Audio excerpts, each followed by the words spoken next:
Colorado legalized in 2000, but it wasn't until Obama wrote the letter, I forget what the letter is called now, but he wrote a letter saying that the federal government wouldn't get involved in businesses that were operating legally under their state's rights. It was called the Cole Memo, I think, Cole Memo.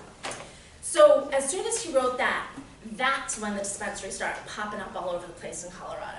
And there wasn't any regulation at the time, so anybody could get in. You just had to get your medical marijuana card that allowed you to consume it or go buy, at a store. So it was super easy to get in at that time. There was no expensive licensing fees, no long applications, no limitations.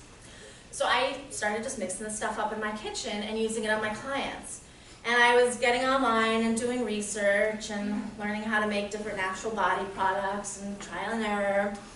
And at first I thought it was just going to make for a more relaxing massage.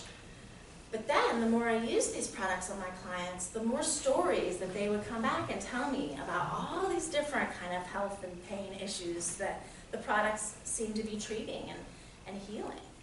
And then I got really excited. I was like, I don't know how this works, I don't know why this works, but it's working, and this is really exciting. So so I had like $1,500 in my bank account at the time. I actually came up with the name Mary Jane's Medicinals when I was at that weed camp. I call it weed camp, but that farm in California. And so then I called up my best friend from childhood, and she's an amazing artist. And she went to Parsons, and as soon as she graduated, she started getting major jobs doing stuff for Rolling Stone magazine, and Parsons even offered her a professorship. She started teaching as soon as she graduated too. So her career just throughout her 20s just, took, she was very successful very early. And I knew I couldn't afford her because she was getting, tens and $20,000 per project.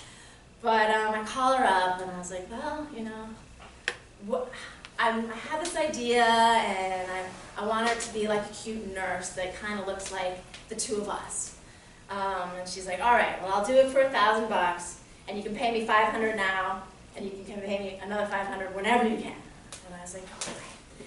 So she came up with this nurse for me, and it's actually a sculpture. Her medium was Sculpey, so she would sculpt things and then put them in environments and photograph them. So she did this, and it's supposed to be kind of amalgamation of she and I, although I think it looks more like her. But yeah, so she helped me out early, and then I would just buy like small amounts of containers as I could afford them. I remember the first time I went on the road, I didn't even have labels for my products at that point because I couldn't afford them. And, but everything was so loose in the beginning that I was able to kind of get away with that stuff in the beginning and grow as the industry grew. We were all just totally figuring it out together. And okay, so then the regulations hit.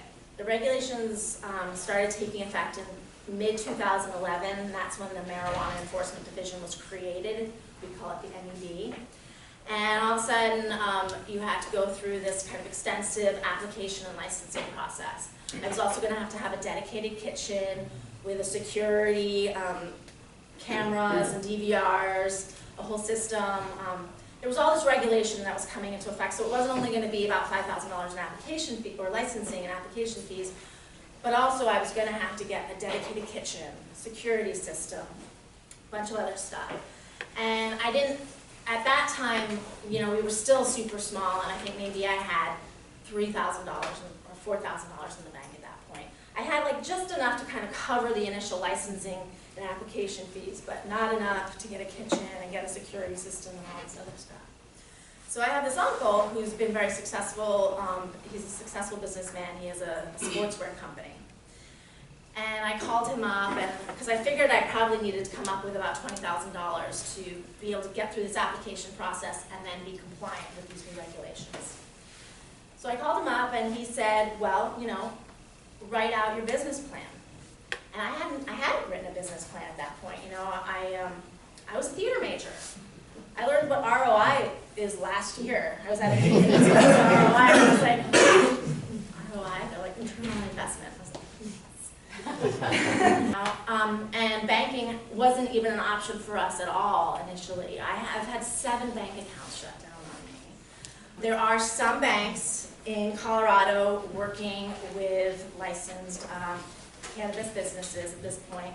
They charge exorbitant banking fees, $2,500 to $3,500 a month just for banking fees. It is not uncommon.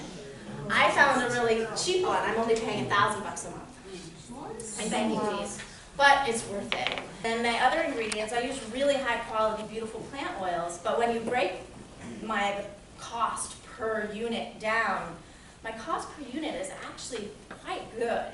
So I was able to figure out a reasonable, like the product itself doesn't have such a huge cost per unit, that it gave me more mobility and flexibility to be able to pay banking fees and taxes and just expensive security systems and all of that. That would get very expensive very quickly. But it's not cheap, every delivery has a price tag on it between $30 and $55. So shipping expenses are considerable as well. I can't just ship UPS for $8. With cannabis, when recreational cannabis was legalized in Colorado, all of a sudden there was just a ton of demand. My sales that year went up over 300%. And there was just so much demand for cannabis that I couldn't get what I needed. And at that point my business was making a little bit of money, so I was like, okay, I'll build out a grow and then I'll have all the cannabis I need, And so I built out this beautiful grow, I put a ton of money into it, and then all of a sudden all of these other grows came online. And initially the licensing structure was if you had a grow, it had to be vertically integrated with either a dispensary or a MIP, which is what I am, a manufacturer of infused products. I call it a MIP. And when recreation came online and the MED saw that we were, there was so much demand, and I don't think actually vertical integration actually makes sense, because let shopkeepers and retailers do what they do best. Let farmers do what they do best. Let manufacturers do what they do best. Don't force the shopkeeper to also be a farmer, So the MED came up with an independent grow license. And then all of a sudden, you could just get one of these licenses and have a grow and not have it to be connected to a store or a manufacturer. So when that happened, these massive grows started popping up in Pueblo County, which is in the southeast corner of the state. It's warm, it's cheap land. So these 100,000 square foot greenhouses started popping up, and I actually buy my cannabis now from a 7-acre farm. They grow 7 acres of cannabis outside, and it's beautiful. So when that came online, all of a sudden there was a ton of cannabis, so the price totally dropped. And because also I was hoping when I had my grow that I could sell some of the most choicest nugs as like really top shelf nugs and get a premium for them, and that would help create more revenue as well. But then when the price of the cannabis per pound dropped, I couldn't sell my weed. And then it also wasn't, I couldn't sell my weed.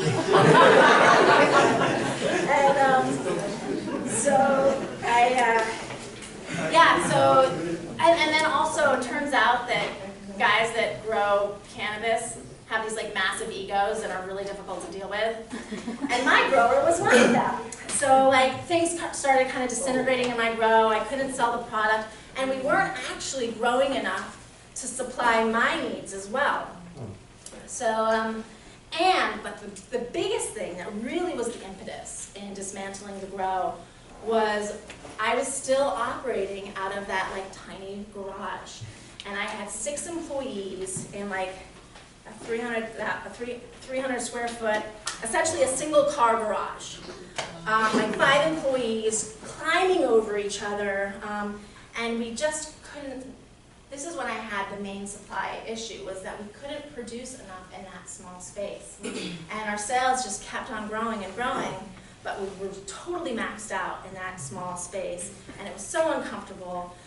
And zoning is really tricky in the cannabis industry. In Colorado, you have to be at least 1,000 feet from a school. There's specially zoned areas where they only allow it. And in my county, there's this little industrial park, and that's the only place the county made it easy to have one of these manufacturing facilities. So available space was incredibly limited for me. And the only space that I could find to move my production into was my grow. There was nothing else available.